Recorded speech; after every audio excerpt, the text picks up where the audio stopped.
السلام علیکم۔ یہ ہے اردو ایکشن ٹیلز۔ آپ سب سے گزارش ہے کہ میری اس ویڈیو کو لائک اور شیئر کریں اور میرے چینل کو سبسکرائب کریں۔ یہ ہے حضرت سلمان فارسی رضی اللہ عنہ کی اسلام قبول کرنے کی ایمان افروز داستان اور حضرت محمد صلی اللہ علیہ وسلم کی سوانح عمری چویائے حق جو مولانا عبدالحلیم شرر نے بطور ناول لکھی ہے۔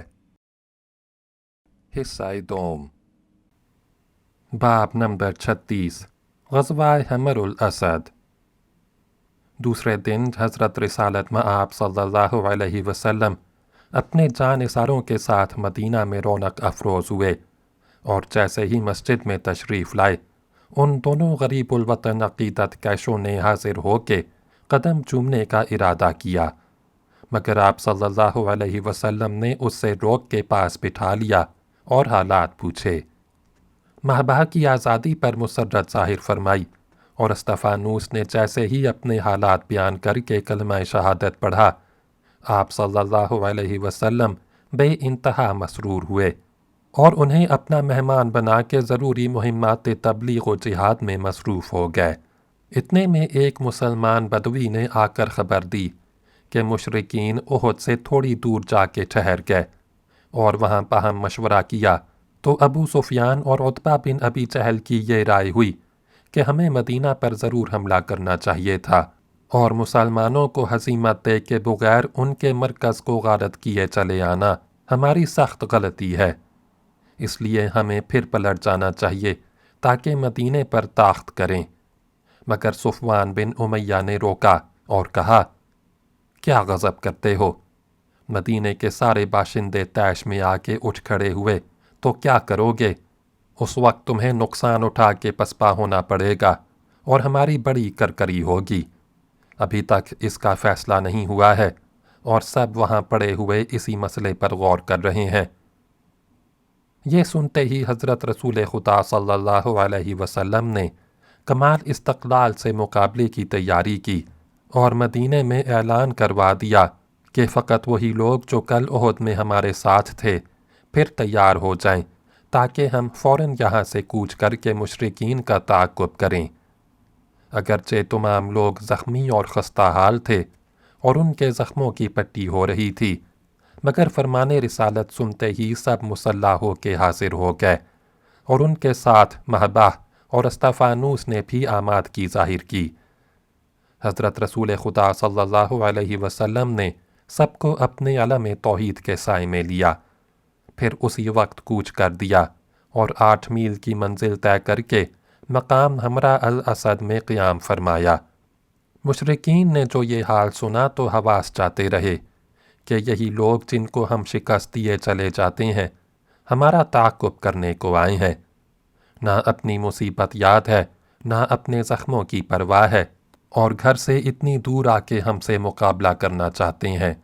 ساتھ ہی انہیں جان بازان اسلام اور دلدادگان توحید کی شجاعت و پامردی یاد آئی، اور خیال کیا کہ ہماری کل کی فتح فقط ان کی ایک غفلت کا نتیجہ تھی، ورنہ لڑائی میں ان سے پیش پانا کوئی آسان کام نہ تھا۔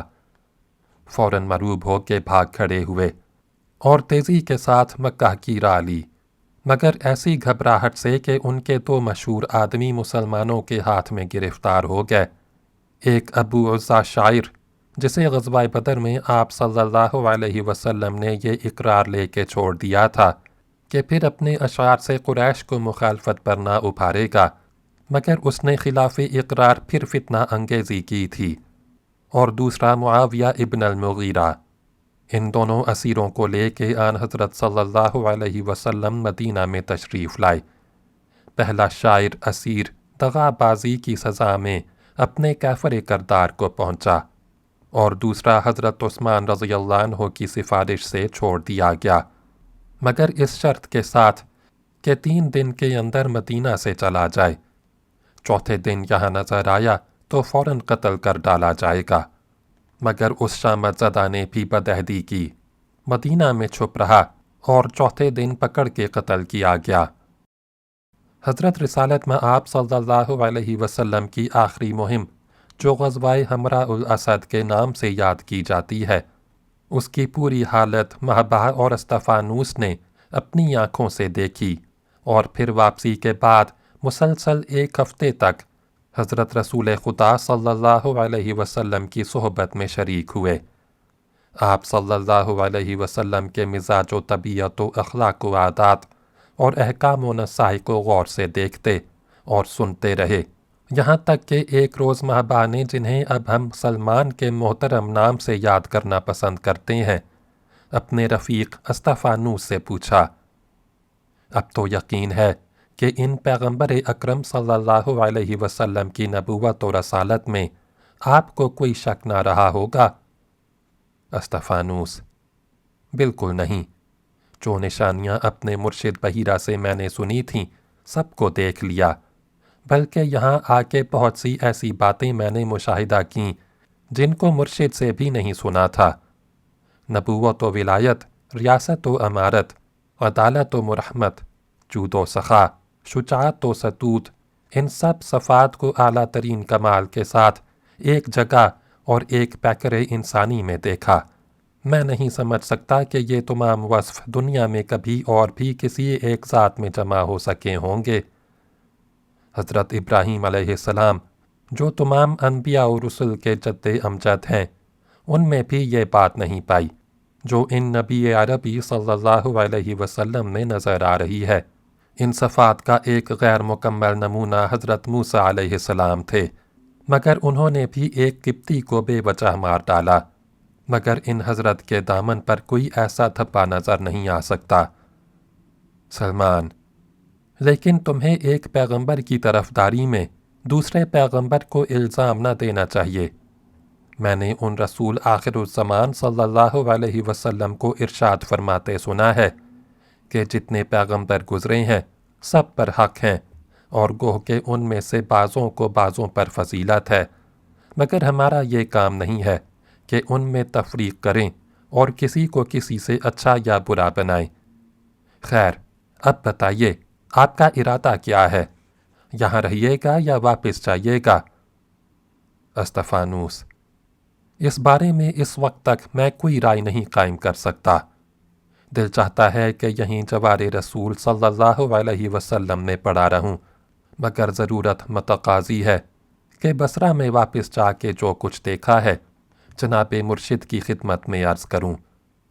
سلمان: لیکن اب جب کہ ہم نے ایک پیغمبر برحق صلی اللہ علیہ وسلم موجود ہے تو ہمیں کسی بات میں تردد کرنے کی ضرورت نہیں۔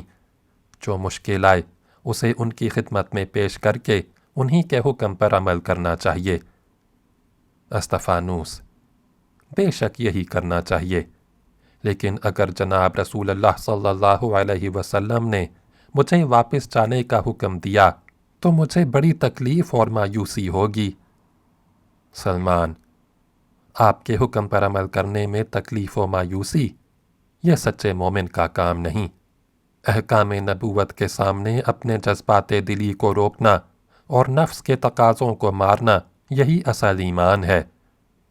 استفانوس: بجا ہے، بے شک ان خواہشات کو مجھے دل سے نکال ڈالنا چاہیے، اور چند روز میں حضرت صلی اللہ علیہ وسلم سے مشورہ لے کے جو حکم ہوگا اسی پر عمل کروں گا، لیکن ابھی فقط ہمیں حضرت بحیرہ کی خدمت میں وہ تمام حالات لکھ بھیجنے چاہیے جو اس وقت تک پیش آئے ہیں۔